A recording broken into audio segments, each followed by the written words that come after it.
Hello learners, and welcome to the next class on Tribes of Manipur. This is Block 3 from Unit 1 and the course code is BSW044. I am Professor Rose Nembia Kim, your course coordinator.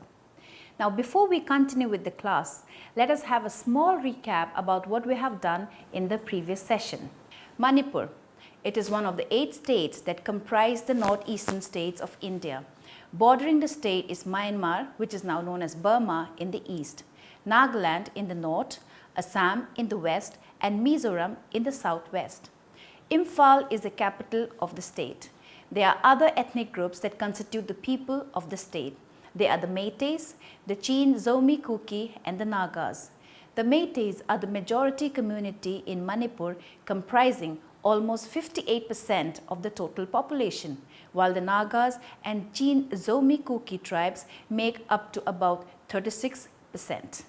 We also mentioned in the previous class that there are 33 tribes that is recognized in Manipur. Now the total population is approximately 28 lakhs according to 2011 census.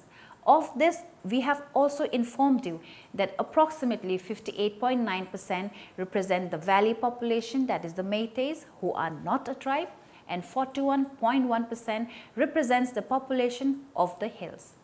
Of the total scheduled tribes in Manipur, Thado is the largest scheduled tribe population as per the 2011 census, and apart from the Thado, there are other major tribes with high population, and amongst them are the Tangkhul, the Kabui, the Paite, Mar, Kachanaga, and the Vaipe. And in the previous class, we talked about all these specific tribes that we have mentioned, and we have learned a little bit about them. And we also talked about the tribal customs, where we define what is meant by customs. And now moving forward, let us talk more about the tribals of Manipur. Let us touch upon the administrative structure. Among the Kuki Chin Mizo, that is whom we have mentioned as a tribal group in Manipur. So these tribal groups traditionally, the office of the chieftainship was in the hands of the village chief, which is hereditary in nature, who had almost complete control in terms of the land holdings and administration of justice under his jurisdiction. Now this chief is assisted by a council of elders who were representatives of all clans, and these representatives were also known as Upa, that is a UPA Upa. It was the chief who would own the land on behalf of the village or community and distribute it as per his will in consultation with the council of elders. In recent times, however, there have been a gradual change in this administrative structure in the election of elders, not necessarily representing all the clans. The chief of the village is the ex officio chairman, and all decisions are taken through consultation with the duly elected members. So here, election is the most important aspect, and the members, the elected members, have a lot of say in all these matters. This has brought about some kind of democratization among the tribes and more transparency in the functioning of the village activities. The Nagas, on the other hand, are fully administered by a village council, duly elected or represented by the elderly representatives of the various clans in the village. The village council performs both administrative and judicial functions. It is usually the eldest male of the clan who is inducted into the village council.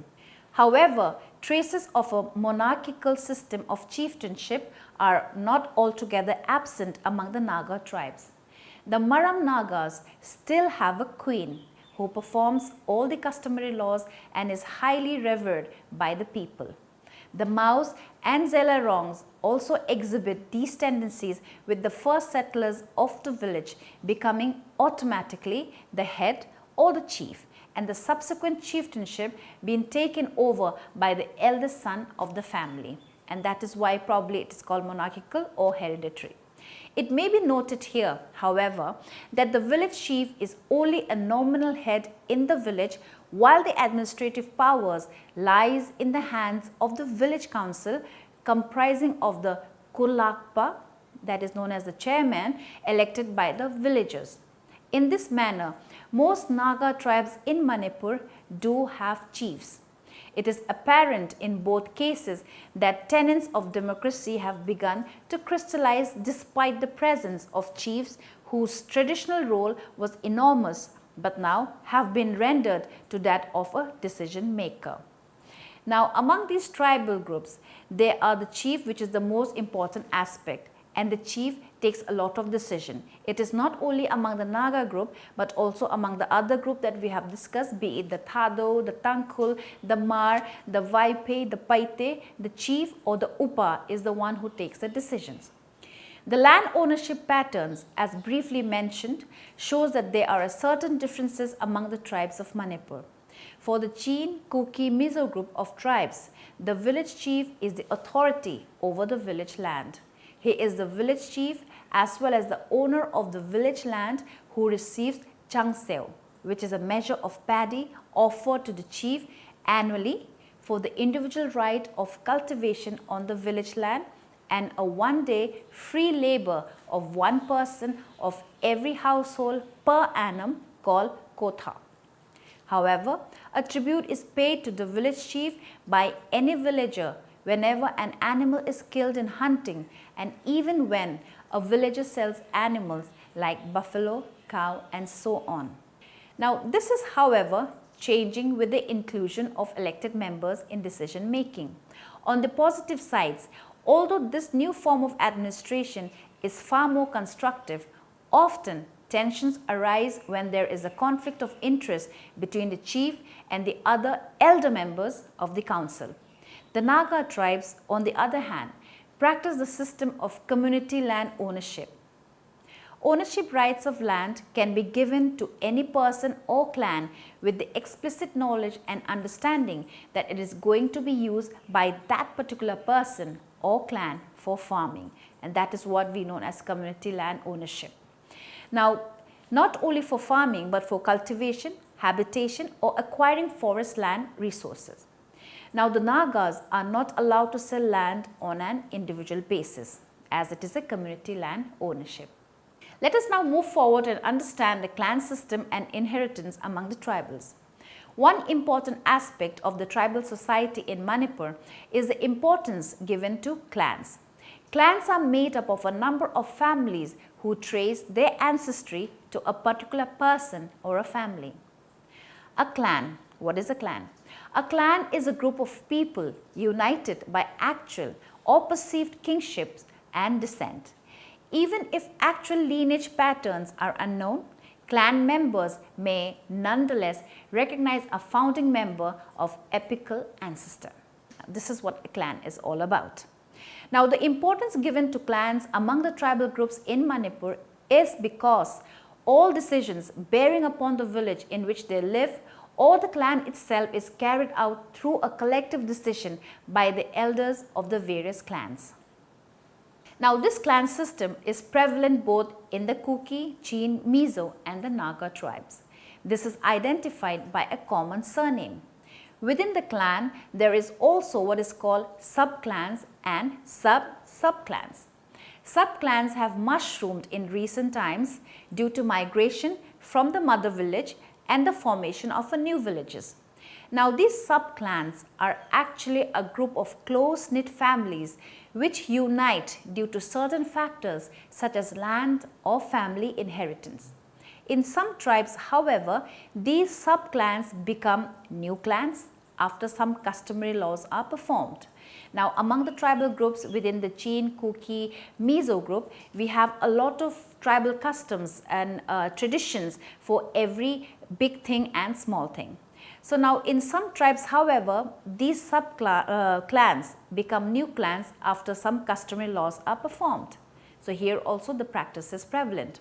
The new clans become a completely new entity with all the powers of a clan. Sub-clans are usually affiliated to the mother clan and any decision is taken collectively with representatives from the mother clan. Now in the tribal society in Manipur especially, the family inheritance mostly goes to the eldest son of the family except for some tribes within the Kuki, Chin, Mizo groups like the Sukte and Mar, where the youngest son in the family enjoy all the benefits of the family inheritance. It may be noted here that despite by tradition, the eldest surviving son inherits all the ancestral property.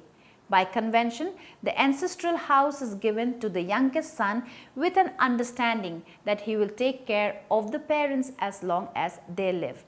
In both the tribal society mentioned above, the right of inheritance to women is very limited or almost nil, except in certain cases where inheritance right may be gifted to anyone who took care of the parents during their old age, whether it is a son or a daughter. Now, this practice is different from the tribal groups among the Khasis, where the ancestral or the inheritance is matrilineal, that is, it passed from the mother to the daughter. Now, going ahead, let us understand about the crime and administration of justice. The tribes of Manipur still practice the traditional way of administering justice for crimes committed within the community. In both the Chin, Kuki, Mizo and Naga tribal groups, crimes are brought to the notice of the village authorities, and according to their severity, justice is administered. The Naga tribes administer justice through the offices of the village court or village council, constituted by the elderly male representatives of all clans, including the chief of the village. In the same way, among the Kuki, Chin, Mizo group of tribes, it is the chief along with his group of elected representatives, and I say elected here because it is the most important thing, who arbitrate and dispense out justice.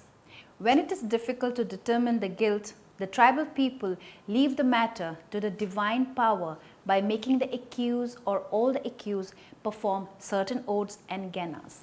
Now, notwithstanding the differences in the seriousness of the crime among different tribes, punishment in the form of fine is the most common form of punishment. The fine may be in the form of cash or kind, such as a cow, a bull, or a certain amount of paddy. Capital punishment is not practiced in the tribal society. The most serious crimes usually invite banishment from the village, and this is considered the heaviest form of punishment. Now, let us look at the marriage and divorce practice among the tribal groups in Manipur. Arranged marriages are encouraged among the tribal societies. Elopement, forced marriage, or marriage by kidnapping may not invite any serious punishment, but certain formalities are observed before the newlyweds can become a part of the community once again. Serious taboos exist regarding marriage in tribal societies. One among them is a marriage between closely related persons. It is considered as an incest, and marriage within the same clan is also not allowed. Polygamy and polyandry is also not recognized by the tribal societies in Manipur. Now, divorce is not encouraged, but they definitely do take place for certain reasons, such as adultery, or if a woman failed to bear a child, or for some other reasons. Usually, if the case for divorce is not justified, a fine or other forms of punishment is meted out to the person who is guilty. Now, let us talk about change and continuity in the tribal society in Manipur. In recent times, the tribal societies in Manipur have faced major changes in all walks of life. One of the first consequences of the effect of modern ways of life has been the customary laws and practice of the tribals. Whether such changes are for the good or for the worse is a matter of debate. On the positive side, the spread of modern education, access to better medical facilities, exposure to the outside world, better means of communication and information technologies, better economic facilities, social mobility, and other such many types have transformed the tribal society into a far more progressive one than it was before. Although skeptics look at these changes as gradually eroding the pristine traditional values and thereby de-tribal identity, there are many who see these as positive changes towards a far brighter future than what was during the time when the tribes were ruled by kings. Now, these modern exposure or the modern view of the tribal is changing because of such exposures to the society and the outside world.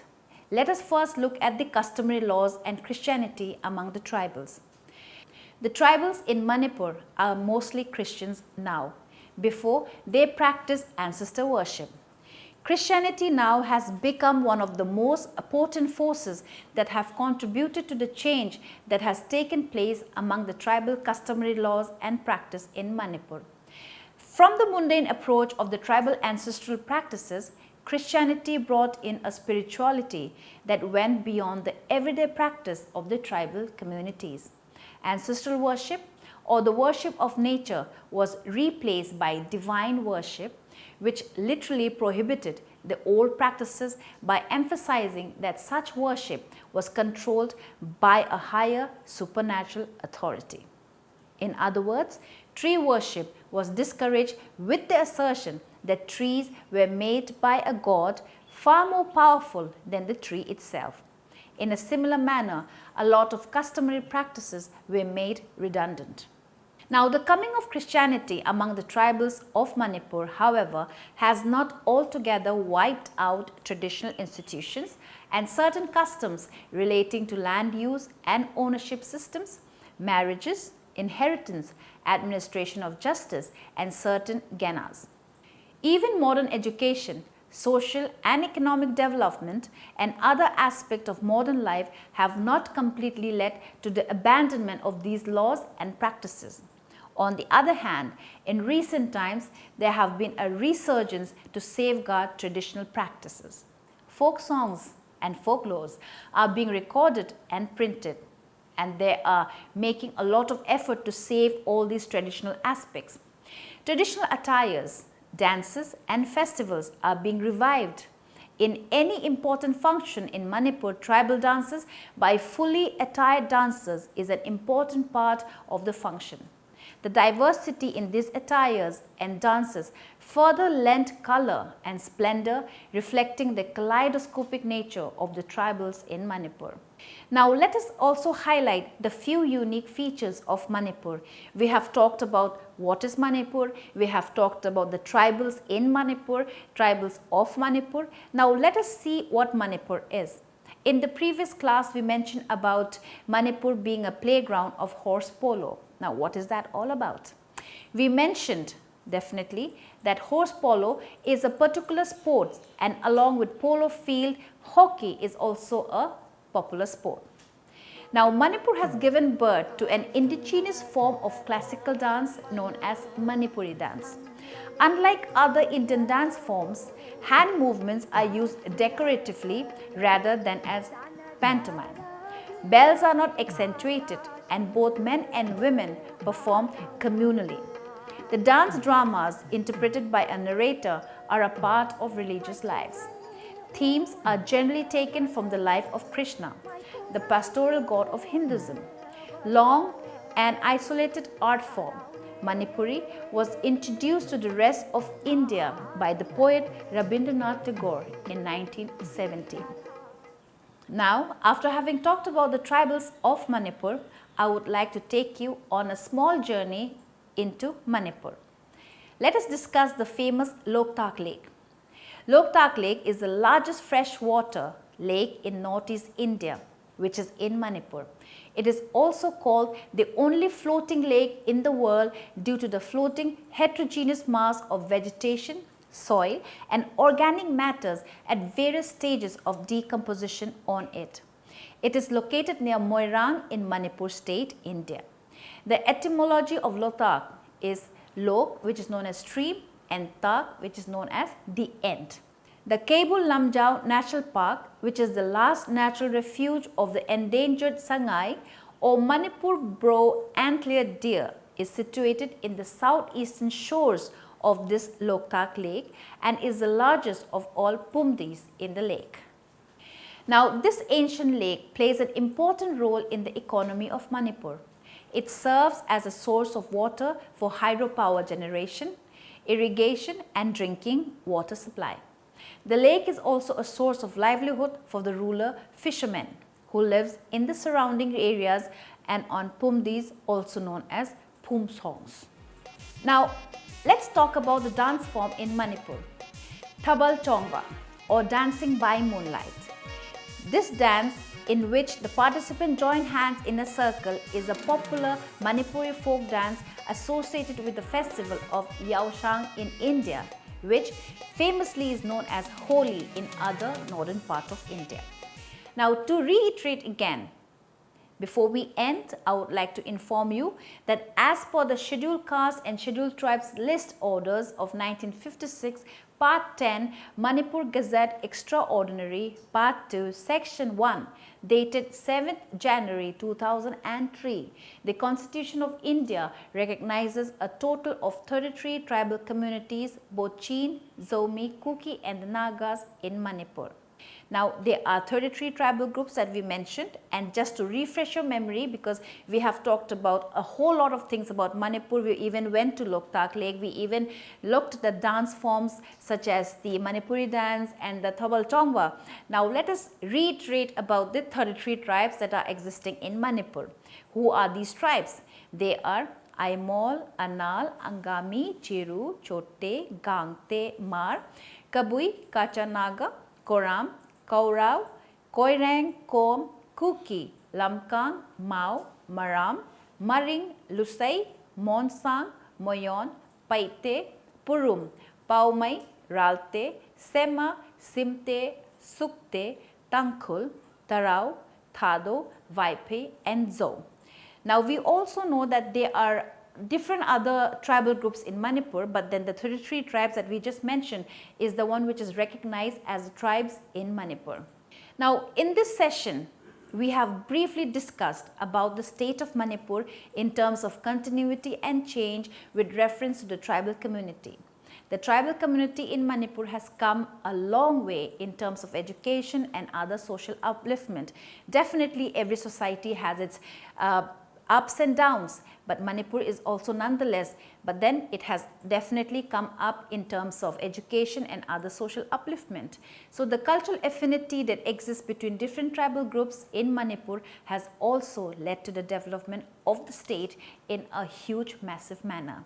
With this, we come to the end of the session on tribes in Manipur, and I do hope that you all had a good learning experience. Thank you.